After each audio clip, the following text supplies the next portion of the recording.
देव कोणाला संपत्ती देतो आणि कोणाच्याकडून संपत्ती हिसकावून घेतो याबाबतची सुंदर अशी एक कथा आज आपण ऐकणार आहोत. आणि मित्रांनो, अजून म्हणजे दोन भाऊ असतील आणि एखादा भाऊ जर गरीब असेल आणि श्रीमंत असणारा भाऊ त्याची जर चेष्टा करत असेल त्याच्या गरिबीची, त्याला मदत करत नसेल, तर देव त्याच्याकडून सगळी संपत्ती ही हिसकावून घेतो फक्त वेळ आल्यानंतर. आणि देवाला प्रसन्न करण्यासाठी काय करावं लागतं याबाबतची ही सुंदर अशी कथा आहे. ही कथा जर आपण ऐकली, जाणली, तर तुमच्या 7 पिढ्या ह्या श्रीमंतीत जातील यात शंका नाही. आणि यासाठी ही कथा शेवटपर्यंत आपण ऐका आणि शेवटी आम्हाला कमेंट ओम नमः शिवाय अशी कमेंट आम्हाला जरूर करा. चॅनलवरती प्रथम असाल तर नक्की सबस्क्राईब करा. मराठी कथाकथन चॅनलमध्ये आपलं मनापासून सहर्ष स्वागत आहे. सुंदर अशी कथा आहे. एका गावामध्ये एक गरीब चांभार असतो. गरीब की सकाळी लवकर उठावं आणि चौकात जाऊन आपलं साहित्य घेऊन बसावं चपल्याशिवाय दिवसभर. आणि दिवसभरातून मिळणारे जे काही पैसे आहेत त्याच्यावरती आपला उदरनिर्वाह चालावा असा दररोजचा त्याचा दिवस होता. फार प्रामाणिक चांभार होता. त्याचा जो भाऊ होता तो अतिशय श्रीमंत होता. त्याचं एक दुकान होतं मोठं चपल्याचं, परंतु तो आपल्या भावाला कधीही मदत करत नव्हता. बघा, त्याची नेहमी तो चेष्टा करत राहायचा त्याच्या गरिबीची.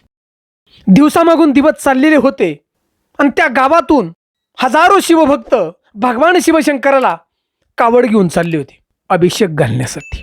ओम नमः शिवायचा जप चाललेला होता आणि चौकात ठिकाणी सगळी भक्त मंडळी आली भगवान शिवशंकराची. कावडी होत्या पाण्यानं भरलेल्या आणि कित्येक लोक महादेवाच्या मंदिराकडे चाललेली होती. त्या गरीब चांभाराच्या मनामध्ये आलं की मी सुद्धा अशीच एक कावड करायला हवी आणि भगवान शिवशंकराला जाऊन अभिषेक घालावा पाण्याचा, असा त्याच्या मनामध्ये आलं. परंतु दुसरं मन त्याला म्हणत होतं, अरे मला तर दिवसभर थोडेसे पैसे मिळतात की फक्त आमचं सगळ्यांचं जेवणच भागतंय, म्हणजे उदरनिर्वाह होतोय, आणि मी कावड कशी करावी. कावडी त्या ठिकाणी निघून पुढे गेल्या आणि या चांभारानं मनामध्ये विचार केला की मी थोडं पैसे साठवलं तर, आणि त्याची एक पुढल्या वर्षी मी कावड तयार करतो आणि भगवान शिवशंकराच्या मंदिरात पुढल्या वर्षी मी जातो. संध्याकाळ झाली आणि तो चांभार आपलं सगळं साहित्य घेऊन आपल्या घराच्या दिशेनं चाललेला होता. जाता जाता त्याला कुंभाराचं दुकान दिसलं आणि या कुंभाराच्या दुकानामध्ये त्याने एक छोटासा गुल्लक पाहिला पैसे साठवण्यासाठी. आणि तो गुल्लक घेतला आणि तो घरी गेला. आपल्या पत्नीला सगळं सांगितलं की आपल्या दररोजच्या कमाईमधून थोडंसं पैसे आपण त्या गुल्लकमध्ये टाकायचं आणि पुढल्या वर्षी त्याच पैशाची एक कावड तयार करायची सुंदर, आणि भगवान शिवशंकराचा आपण अभिषेक करायचा मंदिरात जाऊन.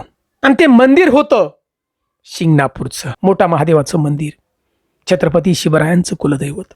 दररोजच्या प्रमाणे चांभार आपलं सगळं घरातलं काम उरकून आंघोळ वगैरे करून नाश्ता करून चौकात येऊन बसायचा आणि दिवसभर भगवान शिवशंकराचा जप तो मनात करत होता. ओम नमः शिवाय, ओम नमः शिवाय. फार प्रामाणिक होता. आणि 1-2 आणे जी काय पैसे आहेत ते थोडंसं संध्याकाळी घरी गेल्यानंतर त्या गुल्लकमध्ये टाकाय. दिवसामागून दिवस निघून गेले. भगवान शिवशंकराची कावड यात्रा आली आणि या चांभाराने कुंभाराकडून जाऊन छोटासा एक रांजून घेतला चांगला कावडीसाठी, भगवान शिवशंकराला पाणी नेण्यासाठी. तो गुल्लक फोडून पैसे मिळाले ना, त्याने सुंदर अशी ती कावड सजवली आणि त्यानं निश्चय केला की आज शिंगणापूरला आपण जायचं आणि महादेवाला अभिषेक घालायचा आपण. आणि त्याप्रमाणे त्यांनी पाण्याने कावड भरली आणि ही चांभार आणि त्याची पत्नी भगवान शिवशंकराचा जप करत शिंगणापूरला निघाली. आणि इकडं कैलासावरती भगवान शिवशंकर आणि माता पार्वती त्या चांभाराकडे पाहत होते वरून की माझा भक्त किती प्रामाणिक आहे. वर्षभर त्यानं भगवान शिवशंकराचा जप केला, विचार केला, थोडे पैसे साठवले आणि प्रामाणिकपणानं तो कावड घेऊन महादेवांना अभिषेक घालायसाठी निघालो. देवादेव महादेव माता पार्वतीला म्हणाले, मी आता माझ्या भक्ताची परीक्षा घेतो आणि तो परीक्षेत पास होतोय का पाहतो. पार्वती माता म्हणाले, देवा हा भक्त किती गरीब आहे. वर्षभर त्यानं पैसे साठवले थोडे आणि कशी तरी ती कावड घेऊन चाललाय आणि तुम्ही आता त्याची परीक्षा घेताय. तो परीक्षेत पास नाही झाला, तो हरून जाईल, थकून जाईल आणि तो तुमच्यापर्यंत पोचणार नाही अशी अवस्था होईल. भगवान शिवशंकर म्हणाले की हे पार्वती, माझा भक्त आहे तो आणि त्याच्या हृदयात जाऊन मी पाहिलं आहे की तो प्रामाणिकपणे भक्ती करत आहे, तो परीक्षेत पास होणार. शिंगणापूरच्या महादेवाच्याकडे हजारो आणि लाखो लोक भगवान शिवशंकराचा जप करत चाललेली होती आणि भगवान शिवशंकरानं एका वयस्कर फाटलेली कपडे आणि गरीब म्हाताऱ्याचं रूप घेतलं. अतिशय गरीब, दाढी पिकलेली, केस वाढलेली, पायात चप्पल नाही, अंगावरती जखमा आणि भगवान शिवशंकर अशा वयस्कर स्वरूपामध्ये त्या रस्त्यावरती बसलेले होते. पाणी पाणी करत होते. ते कावडीवाल्यांना त्या वयस्कर असणाऱ्या म्हाताऱ्यानं पाणी मागितलं की माझा जीव चाललाय बाबा रे, मला पाणी द्या, थोडं कावडीतलं पाणी द्या. कित्येक कावडीवाले त्याची चेष्टा करत होते, अरे म्हाताऱ्या हो बाजूला, आम्ही महादेवाला निघालोय अभिषेक घालण्यासाठी, तुला पाणी देऊ काय, अशी म्हणून पुढे जात होती. आणि शेवटी पाठी मागून हात सांभार छोटीशी ती कावड घेऊन पती पत्नी दोघं त्या ठिकाणी आले.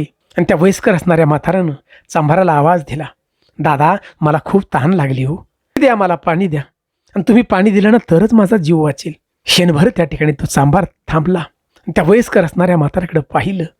खरोखर तहानेनं त्या ठिकाणी व्याकुळ झालेले हे म्हातारं होत. म्हातारं ओरडून ओरडून सांगत होतं, बाळा मला पाणी दे, तहान लागले रे, तू पाणी दिलं ना मग माझा जीव वाचेल.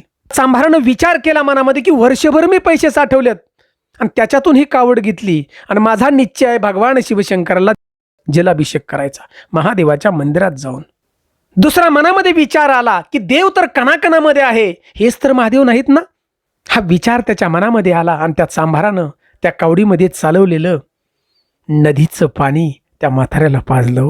भगवान शिवरूपी ते म्हातारं सगळं पाणी बघा कावडीतलं पिलं, तृप्त झालं. चांभार म्हातारा म्हणू लागला की बाबा रे, मी तर तुला आता पाणी पाजलंस आणि आता महादेवाला मी कावड घेऊन जाऊ शकत नाही.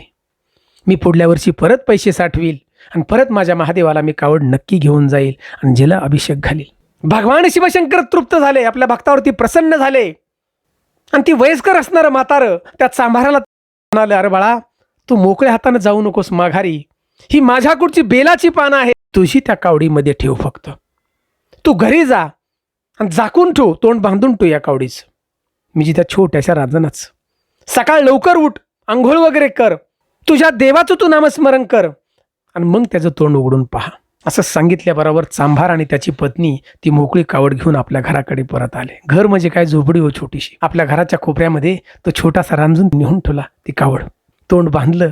त्या म्हाताऱ्यानं सांगितल्याप्रमाणे बेलाची पानानं भरलेले तो रांजून होता. रात्र झाली. जे घरात आहे ते आपलं जेवण केलं दोघाही पती पत्नीनं, भगवान शिवशंकराचं नाव घेत आणि झोपी गेले. सकाळ लवकर उठले, स्नान वगैरे केले. भगवान शिवशंकराची पूजा मनापासून होती, दोघांची पूजा केली, त्या रांजणाची सुद्धा. आणि त्या वयस्कर बाबांनी सांगितलंय की कावड उघडून बघ. खरंच तो रांजण उघडून पाहिला आणि काय चमत्कार हो, सोन्याच्या मोहरानं भरलेला तो रांजून होता. भगवान शिवशंकराची कृपा आहे, तो चांभार म्हणू लागला आणि अक्षरशः डोळ्यातून आनंदाचे अश्रू वाहू लागले. आणि मग चांभारानं पुढे त्या सोन्याच्या मोहरा थोड्यात विकल्या. छोटंसं एक दुकान त्या गावामध्ये रस्त्यावरती घेतलं चपलासाठी आपलं, आणि सुंदर असं हे दुकान चालू लागलं. चांभाराला भरपूर पैसे मिळू लागले. सुंदर असं घर त्या ठिकाणी उभं केलं चांभारानं, सुंदर. आणि आता चांभाराचा जो भाऊ होता ना मोठा पहिला, त्याचं खूप मोठं दुकान होतं आणि तो पहिल्यापासून तो जळत होता या आपल्या गरीब भावावरती. त्याला हे समजलं की माझ्या भावाला अक्षरशः खायलाही नव्हतं आणि आज ह्याची एवढी परिस्थिती मोठी कशी झाली. दुकान झालं, घर मोठं झालं, सोनं नाण्याचे दागिने ह्याची बायको घालती, मग आला पैसा कुठून. लक्षात ठेवा, तो जळायला लागला आपल्या भावावरती. त्यानं निश्चय केला की आता याच्यावरती चोरीचा आरोप घ्या. काही आपल्या दुकानातल्या चपल्या गपचिप त्याच्या दुकानात आणून टाकल्या आणि सगळ्या गावामध्ये भोबाट केला की माझ्या भावानं माझ्या दुकानातल्या चपल्या चोरल्या, पैसे चोरलं, आणि हे सगळं दुकान त्यानं उभं केले. चोरीचा आरोप केला आपल्या भावावरती. गरीब असणारा भाऊ हा लहान चांभार सांगत होता, दादा मी तुझं चोरलं नाही रे बाबा, दिलंय तुला कुणी. मोठा भाऊ विचारत होता आणि त्या ठिकाणी हा बारका भाऊ सांगत होता, दादा मला भगवान शिवशंकराच्या कृपेने हे धन मिळाले. अरे तुला कुठली कृपा होणार, देव कुठं प्रत्यक्षात आणून देतो का, असा तू कबूल होणार नाही. उद्या गावामध्ये मी पंचायत बोलवतो. आणि अक्षरशः त्या गावामध्ये चावडीवरती पंचायत बोलवली हो, पंच जमा झाली. अरे तू ह्याची चोरी केली का, खरं सांग, तुझा भाऊ तुला माफ करेल. प्रामाणिक असणारा शिवभक्त चांभार सांगत होता की प्रत्यक्षात भगवान शिवशंकर मला प्रसन्न झालेत. मी कावड घेऊन चाललो होतो शिंगणापूरला आणि त्या ठिकाणी एक वयस्कर असणारा मला म्हातारं दिसलं, मला पाणी दे म्हणून. ही सगळी कहाणी त्या ठिकाणी सांगितली आणि त्यानं मला बेलाची पानं दिली आणि सकाळ त्या ठिकाणी ही जी कावड आहे महादेवांची ती सोन्याच्या मोहराने भरली. परंतु लक्षात घ्या, या समाजातील लोकांना देव प्रत्यक्षात येईलच का या कलियुगामध्ये, त्या ठिकाणी त्यांना खोटं वाटत होतं बघा सगळ्या पंचांना. आणि त्याचा भाव तर त्याची मजाच पाहत होता, त्याला चोर बनवायचं होतं आपल्या भावाला. कोणीही ऐकाय तयार नाही, अख्खं गाव ऐकाय तयार नाही. म्हणली ह्याला सजा द्या. कैलासावरून भगवान शिवशंकर आणि माता पार्वतीला वाईट वाटलं की खऱ्या भक्ताची परीक्षा अशी तर त्या ठिकाणी आकाशवाणी झाली आणि पंचांना सांगितलं, अरे पंचा हो, ध्यान देऊन ऐका, मी भगवान शिवशंकर आणि मी स्वतः धन याला दिलेले आणि याचा जो बाहू आहे तो लबाड आहे, लोकांना फसून याने धन कमवलंय सगळं, माझ्या भक्ताला मी धन दिलेलं आहे. पंचांनी आवाज ऐकला आणि सगळं गाव भगवान शिवशंकराच्या पायाशी नतमस्तक झालं. आणि या गरीब असणारा जो चांभार आहे की ज्याला भगवान शिवशंकर प्रसन्न झाले, अक्षय आनंदाची अश्रू त्याच्या डोळ्यातून वाहू लागली. आणि मित्रांनो, लक्षात घ्या, जो मोठा भाऊ होता की ज्याच्याकडे पहिला पैसा होता, धनसंपत्ती होती, सगळी संपत्ती त्याची बघा निघून गेली नंतर काही काळात, आणि जो भगवान शिवशंकराचा भक्त होता तो भयंकर असा श्रीमंत झाला. वर्ष व्हायला आली, नंतर यांनी सुंदर अशी कावड तयार केली आणि शिंगणापूरच्या महादेवाला दोघांनी जाऊन अभिषेक घातला. मित्रांनो, लक्षात घ्या, देवाला प्रसन्न करण्यासाठी धनाची अपेक्षा नसती, वेळ निर्माण करण्याची ताकद प्रत्यक्षात परमेश्वरामध्ये आहे आणि ती वेळ परमेश्वर त्याच्यावरती आणतो, फक्त वेळ यायला लागते. मित्रांनो, सुंदर अशी ही गोष्ट भगवान शिवशंकराच्या भक्तीची आवडली असेल आपल्याला तर ओम नमः शिवाय अशी आम्हाला कमेंट जरूर करा आणि विश्वास ठेवा आपल्या भगवंतावरती. चॅनलवरती प्रथम असाल तर नक्की सबस्क्राईब करा छान छान अशा खऱ्याखुऱ्या गोष्टी ऐकण्यासाठी. जय हिंद, जय महाराष्ट्र.